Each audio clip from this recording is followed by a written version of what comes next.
What's going on, everybody? I'm John at Opinion Sports, and today we're going to talk about a young, versatile player the Giants drafted in the 6th round. I believe he was the 182nd player taken, which in my opinion is right around where he was supposed to go.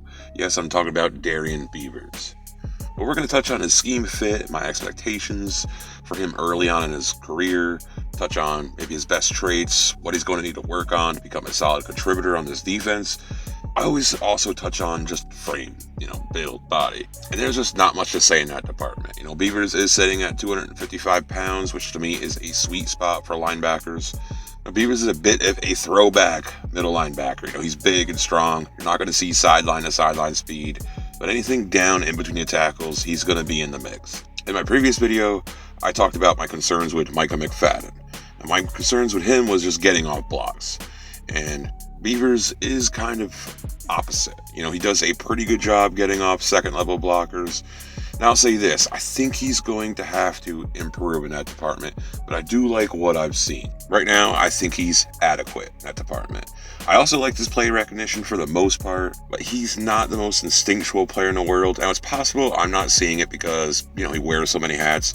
Cincinnati blind him up all over the place. One play he's at middle linebacker, then he's out on the edge rushing the quarterback. I even saw snaps where he almost kind of was lined up as a slot corner. So I just love that kind of versatility. But those young guys can get overloaded with that stuff. Now I'm not a big fan of, too many roles. Let a player settle into one spot, learn the nuances of a single position. But I'm sure the attraction Wink had towards Beavers was that versatility and just him moving all over, moving all around.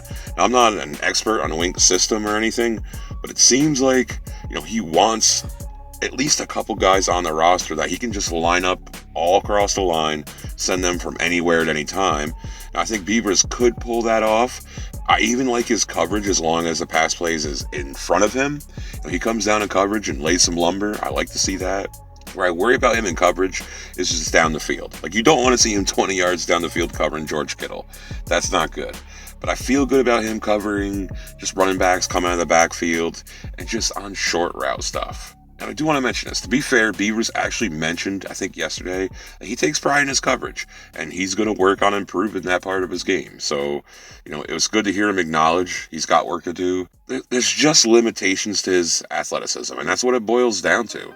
But if there's an area where Beavers has a leg up on Micah McFadden, I think it is somewhat in the pass coverage. Now, maybe the plan is for McFadden to be an early down middle linebacker and Beavers more of a third down linebacker. That's obviously just a guess on my part, but that would make sense to me. It's obviously if he makes the roster. Just like McFadden, I think Beavers has a solid chance of making the team because they could both contribute on special teams. I think they both are going to be awesome special teamers. Now, the last good thing I want to touch on is just Beavers' pass rush ability. Early on in his career, that may be where he can have the biggest impact. I don't think we'll see Wink line him up, on the edge and rush like he did at Cincinnati. I think he'll be predominantly at middle linebacker. You can just send him up the middle and blitz packages. The only worries I have for Beavers all stem from his athleticism. It all boils down to that. He's just a bit stiff.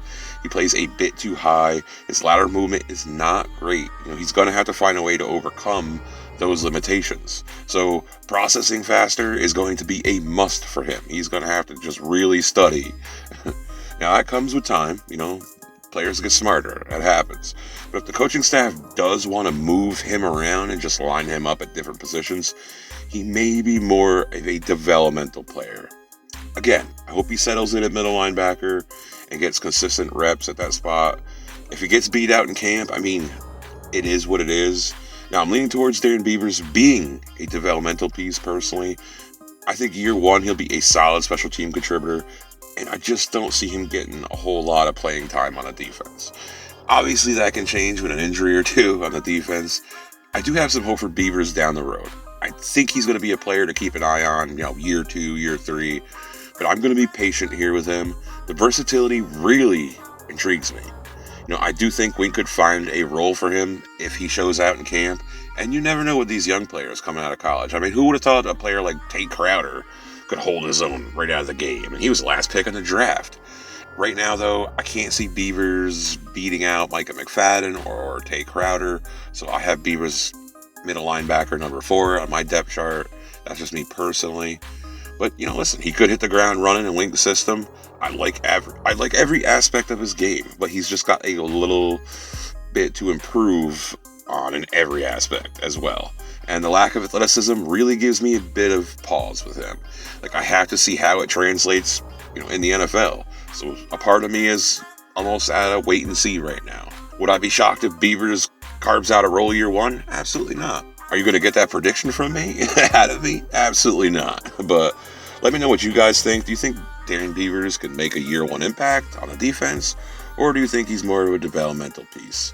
I'm curious what y'all think. If you're still listening, hook your man up with a like. That helps the channel. If you're new, subscribe. We're going to cover all these draft selections from this year's draft.